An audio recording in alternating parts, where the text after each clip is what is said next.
Welcome na naman sa isang episode ng Pinoy Toy Story. And today may dumating ulit na package. Ayan. Pero this time, hindi na Hot Wheels ang laman ito or die-cast. Iba na ang laman ito. At siya nga pala, nakuha ko naman to sa eBay. Ayan, yeah. Straight from the US naman. Hindi na siya local dito sa area ko. Kaya naman, sabay-sabay natin tignan ko nung naman ito. So, backstory muna. Actually, meron na ako nitong pair na to. Nakuha ko na siya dati nung pa siya sa Pilipinas. Kaso ang problema, hindi siya nagkasya sa akin. Kaya naman, naghanap ako na naghanap. At tumingin din ako sa StockX at wala yung size na hinahanap ko. Actually, may lumuwas pala minsan pero napakamahal. Kaya naman, pinagpunta ko sa eBay. Meron akong nakita na medyo sakto lang yung price niya. Kaya kumuha ko na agad. Oops, daming sticker. Okay. Maganda yung pagkaka-tape. Ayos. Kulay ko na.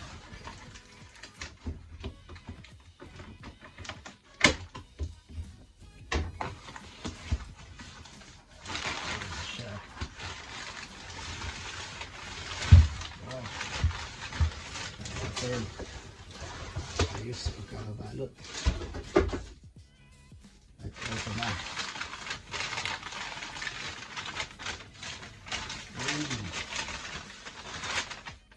Ayan na guys. Alam na this. Alam niya kung ano to. Diba? Quicks. James Harden. Yan. Yan o. Pilipinas shoes. Ang galing. At talagang maayos pa pagkakagawa. Yes.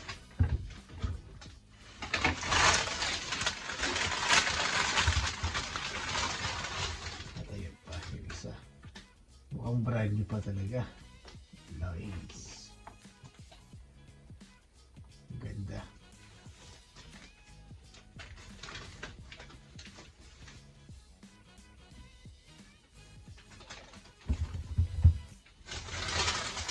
So, ayun na nga siya.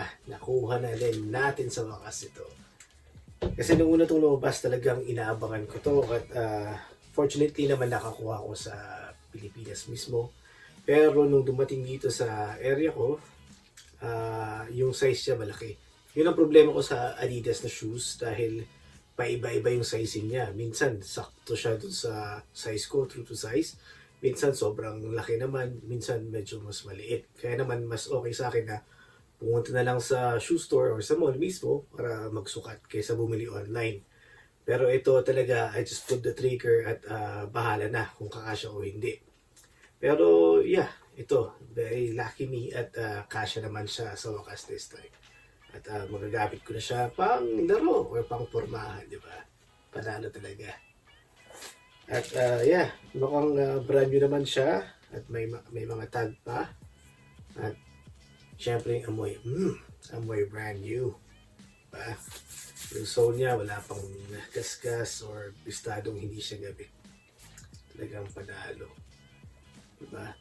At yung bago naman na Jalen Green naman na Quicks ay inaabangan ko din pero wala pa kasi dito sa area namin yun, hindi pa na-release sa Pilipinas pa lang. So yeah, inaabangan ko yun. And ang problema ko nga yung sizing pero tingnan natin. Sana meron dumating sa mall at masukat ko siya mismo. At yeah, that's it for today guys. Hanggang dyan na lang muna. See you again in my next video like always. Paalam!